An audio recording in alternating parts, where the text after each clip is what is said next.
Hi friends, ಎಲ್ಲರಿಗೂ ನಮಸ್ಕಾರ. ಮತ್ತೊಮ್ಮೆ ನಿಮ್ಮ ರವಿ ಫೈರ್ ಬ್ರ್ಯಾಂಡ್ ಯೂಟ್ಯೂಬ್ ಚಾನಲ್ಗೆ ಸ್ವಾಗತ. ಈ ಒಂದು ವಿಡಿಯೋದಲ್ಲಿ ಸ್ವಯಂ ಉದ್ಯೋಗ ನೇರ ಸಾಲ ಯೋಜನೆಗೆ ನಿಮ್ಮ ಮೊಬೈಲ್ ಮುಖಾಂತರ ಯಾವ ರೀತಿ ಅರ್ಜಿಯನ್ನು ಹಾಕೋದು ಅಂತ ತಿಳಿಸ್ತೀನಿ. ತುಂಬ ಸಿಂಪಲ್ ಆಗಿರುತ್ತೆ. 2 ನಿಮಿಷದಲ್ಲಿ ನೀವೇ ನಿಮ್ಮ ಮೊಬೈಲಲ್ಲಿ ಅರ್ಜಿಯನ್ನು ಸಲ್ಲಿಸ್ಬೋದು. ಸೊ ಈ ಒಂದು ಯೋಜನೆಯಲ್ಲಿ 1 ಲಕ್ಷ ಸಾಲವನ್ನು ಕೊಡ್ತಾರೆ. 50,000 ಸಬ್ಸಿಡಿ ಇರುತ್ತೆ. ಇನ್ನು ಕೇವಲ ನೀವು ನಿಗಮಕ್ಕೆ 50,000 ರೂಪಾಯಿ ಕಟ್ಟಬೇಕಾಗುತ್ತೆ. ಸೊ ಅರ್ಜಿಯನ್ನು ಸಲ್ಲಿಸೋದಕ್ಕೂ ಮುಂಚೆ ನಿಮ್ಮ ಹತ್ರ ಯಾವ ಡಾಕ್ಯುಮೆಂಟ್ ಇರಬೇಕಪ್ಪ ಅಂತ ಅಂದರೆ ರೇಷನ್ ಕಾರ್ಡ್ ಇರಬೇಕಾಗುತ್ತೆ, ಆಧಾರ್ ಕಾರ್ಡ್ ಇರಬೇಕಾಗುತ್ತೆ, ಒಂದು ಫೋಟೋ ಇರಬೇಕಾಗುತ್ತೆ, ಅದೇ ರೀತಿಯಾಗಿ ಬ್ಯಾಂಕ್ ಪಾಸ್ಬುಕ್ ಇರಬೇಕಾಗುತ್ತೆ. ಇನ್ನು ನೀವು ಯಾವೊಂದು ಕೆಲಸವನ್ನು ಪ್ರಾರಂಭ ಮಾಡಬೇಕು ಅಂತ ಅನ್ಕೊತಾ ಇದ್ರೋ ಆ ಒಂದು ಕೆಲಸಕ್ಕೆ ಸಂಬಂಧಿಸಿದಂತಹ ಪ್ರಾಜೆಕ್ಟ್ ರಿಪೋರ್ಟ್ ಬೇಕಾಗುತ್ತೆ.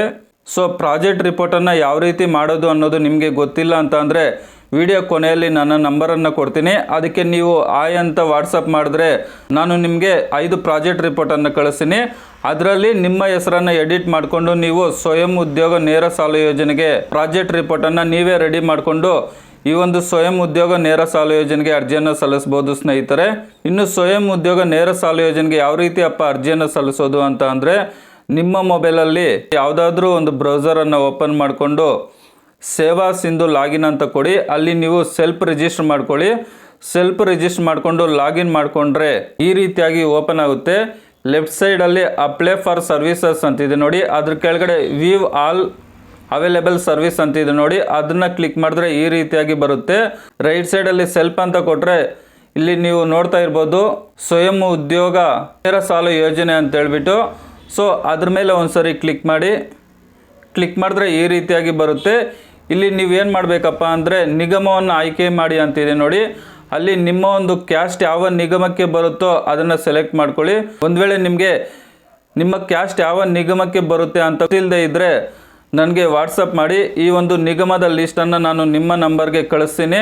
ಆಗ ನಿಮ್ಮ ಕ್ಯಾಸ್ಟ್ ಯಾವ ನಿಗಮಕ್ಕೆ ಬರುತ್ತೆ ಅಂತ ಹೇಳ್ಬಿಟ್ಟು ನಿಮಗೆ ಗೊತ್ತಾಗುತ್ತೆ. ನಂತರ ನಿಮ್ಮ ನಿಗಮವನ್ನು ಸೆಲೆಕ್ಟ್ ಮಾಡ್ಕೊಂಡಿದ್ದ ನಂತರ ಇಲ್ಲಿ ಆಧಾರ್ ಅಥೆಂಟಿಕೇಶನ್ ಮೇಲೆ ಕ್ಲಿಕ್ ಮಾಡಿ. ಈ ರೀತಿಯಾಗಿ ಓಪನ್ ಆಗುತ್ತೆ. ಇಲ್ಲಿ ಆಧಾರ್ ಸಂಖ್ಯೆ ಹತ್ರ ನಿಮ್ಮ ಒಂದು ಆಧಾರ್ ಕಾರ್ಡ್ ನಂಬರನ್ನು ಎಂಟ್ರಿ ಮಾಡಿ. ಈ ಒಂದು ಯೋಜನೆಗೆ ಪುರುಷರು ಸಹ ಅರ್ಜಿಯನ್ನು ಸಲ್ಲಿಸ್ಬೋದು, ಮಹಿಳೆಯರು ಸಹ ಅರ್ಜಿಯನ್ನು ಹಾಕ್ಬೋದು. ಆಧಾರ್ ನಂಬರನ್ನು ಹಾಕ್ಬಿಟ್ಟು ನನ್ನ ಆಧಾರ್ ನಂತರ OTP ಅನ್ನೋದ್ರ ಮೇಲೆ ಕ್ಲಿಕ್ ಮಾಡಿದ್ರೆ ಆಧಾರ್ ಕಾರ್ಡ್ಗೆ ರಿಜಿಸ್ಟರ್ ಆಗಿರೋ ಮೊಬೈಲ್ ನಂಬರ್ಗೆ OTP ಹೋಗುತ್ತೆ. ಆ ಒಂದು OTPಯನ್ನು ಈ ಒಂದು ಬಾಕ್ಸಲ್ಲಿ ಹಾಕ್ಬಿಟ್ಟು ಸಲ್ಲಿಸಿ ಅನ್ನೋದ್ರ ಮೇಲೆ ಕ್ಲಿಕ್ ಮಾಡಿ. ನಂತರ ಗೆಟ್ ಆಧಾರ್ ಡೀಟೇಲ್ ಅನ್ನೋದ್ರ ಮೇಲೆ ಕ್ಲಿಕ್ ಮಾಡಿದ್ರೆ ಆಧಾರ್ ಕಾರ್ಡಲ್ಲಿ ಏನು ನಿಮ್ಮ ಡೀಟೇಲ್ ಇರುತ್ತೆ ಅದೆಲ್ಲ ತಾನಾಗೆ ಬರುತ್ತೆ. ಇಲ್ಲಿ ತಂದೆ ಹೆಸರು ಹತ್ರ ನಿಮ್ಮ ಒಂದು ತಂದೆ ಹೆಸರನ್ನು ಟೈಪ್ ಮಾಡಿ. ನಂತರ ನೀವು ವಿಧವೆಯರಾದರೆ ವಿಧವೆ ಅಂತ ಹಾಕಿ, ಇಲ್ಲಾಂದರೆ ನೋ ಅಂತ ಹಾಕಿ. ನಂತರ ನಿಮ್ಮ ಒಂದು ಮೊಬೈಲ್ ನಂಬರನ್ನು ಎಂಟ್ರಿ ಮಾಡಿ. ಮೊಬೈಲ್ ನಂಬರನ್ನು ಎಂಟ್ರಿ ಮಾಡಿದ್ದಾದಮೇಲೆ ಮೊಬೈಲ್ಗೆ ಒಂದು OTP ಬರುತ್ತೆ. ಆ ಒಂದು OTPಯನ್ನು ಹಾಕ್ಬಿಟ್ಟು ವ್ಯಾಲಿಡೇಟ್ ಅಂತ ಕೊಡಿ. ನಂತರ ವಿಧವೆ ಅಂತ ಕೇಳುತ್ತೆ. ಎಸ್ ಇದ್ರೆ ಎಸ್ ಅಂತ ಕೊಡಿ, ನೋ ಇದ್ರೆ ನೋ ಅಂತ ಕೊಡಿ. ಡಿಸಬಿಲಿಟಿ ಅಂತ ಇದೆ, ಅಂಗವಿಕಲರಾಗಿದ್ದರೆ ಎಸ್ ಅಂತ ಕೊಡಿ, ಇಲ್ಲಾಂದರೆ ನೋ ಅಂತ ಕೊಡಿ. ನಂತರ ಪ್ರವರ್ಗ ನಿಮ್ಮ ಕ್ಯಾಸ್ಟನ್ನು ಸೆಲೆಕ್ಟ್ ಮಾಡ್ಕೊಳ್ಳಿ, SC ನ ST ನ ಅಂತ ಹೇಳ್ಬಿಟ್ಟು.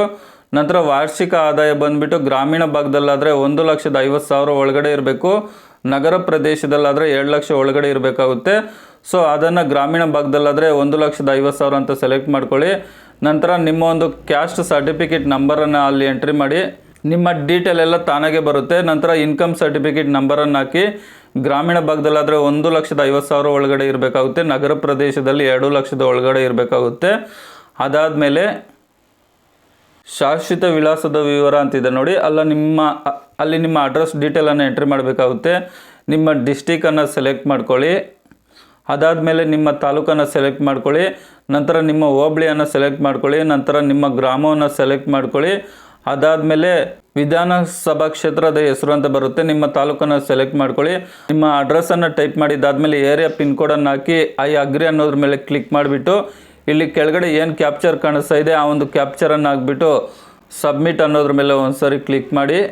ಇಲ್ಲಿ ನಾನು ಒಂದು ಆಪ್ಷನನ್ನು ಬಿಟ್ಟಿದ್ದೀನಿ. ಅವರು ಏನು ಸಾಲದ ಉದ್ದೇಶ ಅಂತ ಹೇಳ್ಬಿಟ್ಟು ಅವರು ಏನು ಒಂದು ಕೆಲಸಕ್ಕೆ ಹಾಕ್ತಾರೆ ಆ ಒಂದು ಕೆಲಸದ ಹೆಸರನ್ನು ಅಲ್ಲಿ ಎಂಟ್ರಿ ಮಾಡಬೇಕಾಗುತ್ತೆ. ಉದಾಹರಣೆಗೆ ಟೀ ಅಂಗಡಿ ಆಗಿರ್ಬೋದು, ಟೈಲರ್ ಅಂಗಡಿ ಆಗಿರ್ಬೋದು, ಬಟ್ಟೆ ಅಂಗಡಿ ಆಗಿರ್ಬೋದು, ತರಕಾರಿ ಅಂಗಡಿ ಆಗಿರ್ಬೋದು, ಅಥವಾ ಕುರಿ ಸಾಕಾಣಿಕೆ ಆಗಿರ್ಬೋದು.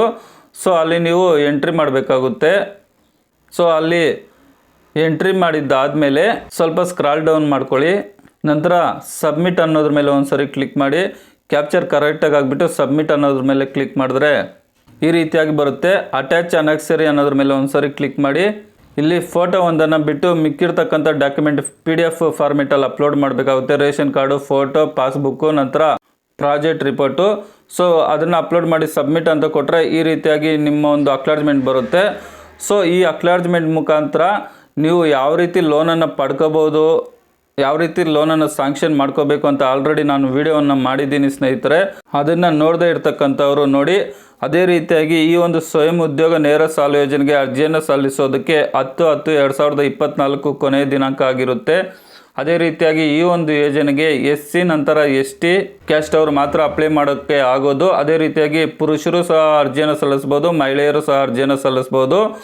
ಸೊ ನಿಮಗೆ ಈ ಒಂದು ಯೋಜನೆ ಬಗ್ಗೆ ಏನೇ ಡೌಟ್ ಇದ್ರೂ ಕಮೆಂಟ್ ಮಾಡಿ ಸ್ನೇಹಿತರೆ, ನಾನು ರಿಪ್ಲೈ ಮಾಡ್ತೀನಿ. ಅದೇ ರೀತಿಯಾಗಿ ಸರ್ಕಾರದಿಂದ ಬರುವಂತಹ ಹಲವಾರು ಯೋಜನೆಗಳ ಬಗ್ಗೆ ನಮ್ಮ ಒಂದು ಯೂಟ್ಯೂಬ್ ಚಾನಲಲ್ಲಿ ವೀಡಿಯೋಸ್ ಮುಖಾಂತರ ನಿಮಗೆ ಮಾಹಿತಿಯನ್ನು ಕೊಡ್ತಾ ಇರ್ತೀನಿ. ಆ ಮಾಹಿತಿ ನಿಮಗೆ ಬರಬೇಕಾದ್ರೆ ನೀವು ಸಬ್ಸ್ಕ್ರೈಬ್ ಮಾಡಿಕೊಂಡಾಗ ಮಾತ್ರ ಬರುತ್ತೆ. ಹಾಗಾಗಿ ತಪ್ಪದೇ ಸಬ್ಸ್ಕ್ರೈಬ್ ಮಾಡ್ಕೊಳ್ಳಿ. ವಿಡಿಯೋ ನೋಡಿದ್ದಕ್ಕಾಗಿ ತುಂಬ ಧನ್ಯವಾದಗಳು. ಬಾಯ್, ಟೇಕ್ ಕೇರ್ ಫ್ರೆಂಡ್ಸ್.